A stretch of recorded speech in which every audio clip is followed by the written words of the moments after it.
Hello বন্ধুরা, কেমন আছো? আশা করি সবাই ভালো আছো। আমিও তোমাদের আশীর্বাদে খুব ভালো আছি।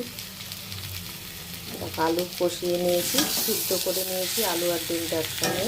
তারপরে পেঁয়াজ, আদা, রসুন দিয়ে, টমেটো দিয়ে, একটু শুকনো লঙ্কা দিয়েছি। সেটা দিয়ে ভালো করে মশলাটা কষানো হয়ে গেছে। এই যে পাশে গরম জল আর এই যে ডিম ভেজে নিয়েছি আগে থাকতে। এখন এটা দিয়ে দেবো।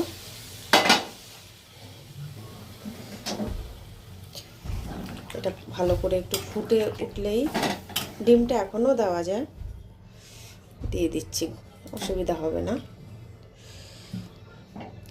এখন এটা ফুটে উঠলেই একটু এর যে গ্রেভিটা আছে একটু গাঢ় গাঢ় হলেই নামিয়ে ফেলবো। আর এক্সট্রা গরম মশলা দেব না, কেন আগে এই যে দিয়েছি আমি ফোড়নে একটু, তার জন্য।